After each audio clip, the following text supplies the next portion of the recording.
Hello, hello, hello. You're tuning into another episode of The Wunderkind Show. Today's first topic, we got to talk about this arms race that's going on. Look, I brushed on this 2 episodes ago. And the main topic I'm talking about today, I talked about in the last episode, but I brushed on it, right? If you don't know what I'm talking about and where the premise of what I mean is coming from, the foundation, this is what I'm talking about. I brought it up in the last, and I said I was going to do an episode on it. And the reason why this has become episode is not just because Mike Williams, right? He's the catalyst. The Steelers are a team that has never had problems getting weapons. Never. You name one year where you're like, yo, the Steelers wide receivers are garbage. Running backs are garbage. Tight ends are garbage. You can't remember none. And yet they're still doing their due diligence. See what I'm trying to say? And he is no scrub at all. At all. Last year it's a little different because he was hurt and stuff like that. But outside of that, he's been a dog. He's been a good player. And this is what I mean by this. These other teams are not resting on their laurels. You don't get what I'm saying? The Ravens, for everything that we've done, right? And everything we're trying to do, we have always tried to use shortcuts. We're okay. We're fine. We don't really need this thing. You know what I'm saying? Because we're good enough. Good enough for the Ravens, or being okay, has always been good enough for the Ravens. Not anymore. No. The league won't allow you to have that thought process. As I was talking, I was trying to look up the statistics for him. This man has had 2,000-yard receiving seasons, right? Even the season before when he didn't, he had 895. He was on pace for one, but he missed, 4 games? He was on pace for a third 1,000-yard season. The man could ball. He can literally ball. And for anybody that's wondering, he is 6'4", something that can't be taught. For anybody thinking he's trash, washed up, or can't do what he does. And mind you, I've already said it. I understand why I wouldn't have wanted him, right? Based off of he's coming off of an injury, and he's not a burner. So after an injury like what he suffered, I believe it was the ACL. The only person that we've ever seen get faster after ACL is Adrian Peterson. That is it. You know what I'm saying? So he would probably diminish his speed and stuff like that. But make no mistake about it, he's still a talented receiver. And the Steelers are leaving no stone unturned. I'm not even saying they're going to get him. My point is that they are making sure that they vet every single player. They're making sure that they do everything within their power to ensure that their team gets better. And right now, I don't know, enough just isn't enough. The Ravens have had a perpetual mindset of saying, money, and we're going to spend up to the cap, but we're going to do it mostly on defense. Receivers, we're good enough. Running backs, we're good enough. Offensive line, we're good enough. No.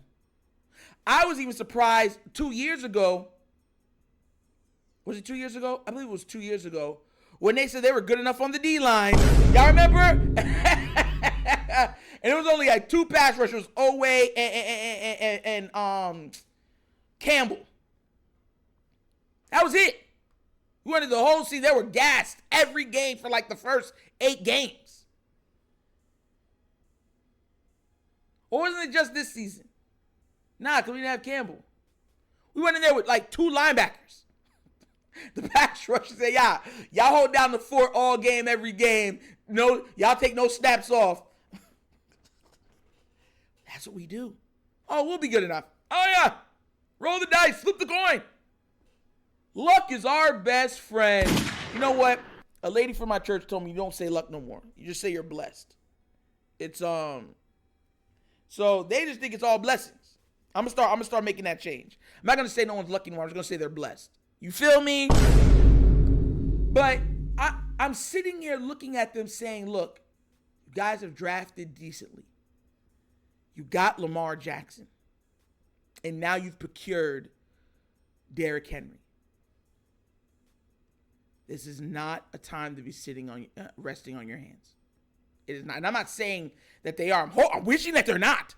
What I'm saying is that this is showing you just how desperate the rest of these teams are.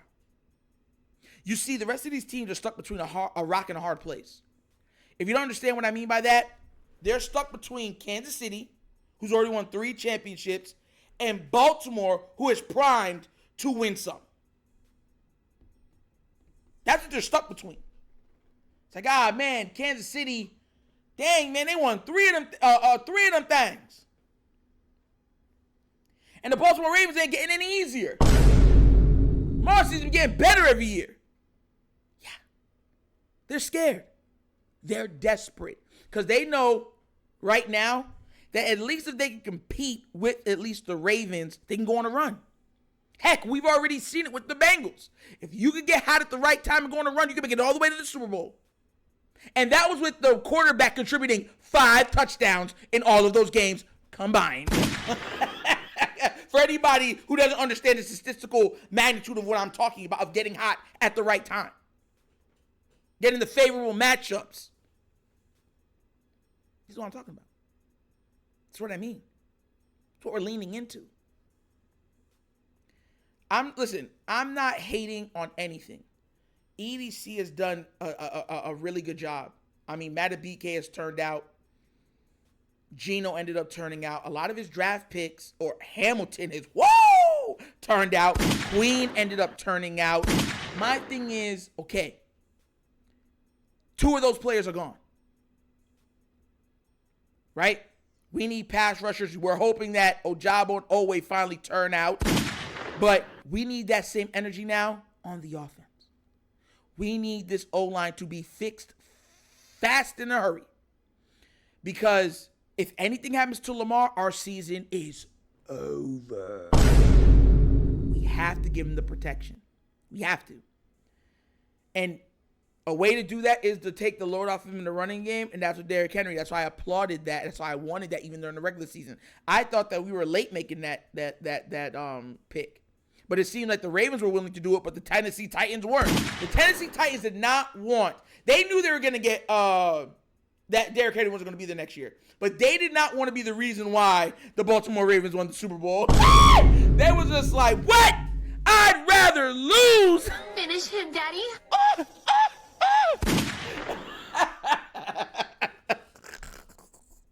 Yo, they didn't care. That's pride. I can't even blame them for it. I'm not mad at them for it. If I knew this team, a team that I don't like, had the opportunity to win the Super Bowl, I ain't helping them no way, no how. That's like the Steelers or another team that was like we go against a lot, because Tennessee's not in our division, but we have had some of the most memorable battles with Tennessee, all the way back to Ray Lewis and them. So I'm not particularly mad over the player, but it does show a changing of the guard. These teams, for all the teams that draft well enough, they're not sitting on their hands. They're putting pedal to the metal because they know they're on an uphill battle. Between Kansas City and Baltimore, listen, I already told y'all this. Lamar's getting at least 2 of them things. You see what I'm trying to say? And Kansas City already got 3. They could get 4. Could you imagine, check this out, if the Baltimore Ravens, along the lines of the career of Lamar Jackson, get 2 championships, let's just say 1 or 2 more MVPs during his, that would be a 3 to 4 time MVP, 2-time champion, and it would be less. It would only be second. A career like that would come in second because of what Patrick Mahomes and the Kansas City Chiefs are doing right now. Crazy. If what I showed you with the Lamar stats, if that happens, he's a top 5 quarterback of all time. Y'all know that, right? Oh, not even top 10, top 4, top 5. So just keep that in your mind, because that's what they're scared of. There's nothing normal what's going on. You have two abnormal teams and two abnormal people in Lamar and Mahomes. And the rest of the league is like, oh no. The only other team that seems comparable of building a team to beat either one of them are in the NFC, and that's the 49ers. All the other teams is like, bruh, we got to load up, bro. They turning themselves into Rambo. They want nothing but weapons. Remember, I forgot there was a movie where the guy was, just loading everything. It was a black movie. He's like, is that enough? And he's just like, it's never enough. But what do you guys think? Does this move surprise you? And are you surprised about how much these teams are trying to get better? Let me know what y'all think down in the comment section, because I'll tell you something right now. I am. To this extent, the Steelers looking into more receivers. But like I said, let me know what you think down in the comment section, all right? But as always, that's the episode of the Wunderkind Show. Thank you for watching. Y'all know how we get down. We have fun and we laugh, but everything we talk about rooted in what? Facts and truth. Please do remember, like, subscribe, hit that notification bell, leave a comment. You don't love the comments. And if you have not done so already, check out the Wunderkind Show's Patreon. Yes, 3 tiers of content goodness waiting for your consumption. Give it a look, give it a try. Let me know what you think. And if you would like to donate to the channel, help out with equipment, we've actually had some donations for the past couple of days, which has been amazing. We still have a long way to go, but it's going there. Bottom of the screen, QR code. QR codes to a Cash App. Cash App located in the description of every video that we do. And the name of it is money sign The Wunderkind Show. Super easy. But once again, this is The Wunderkind Show. This is your host, Dr. signing off. And as always, you know my slogan. Peace. And I am out of here. Yup. Yerp. Finish him, Daddy. Ah!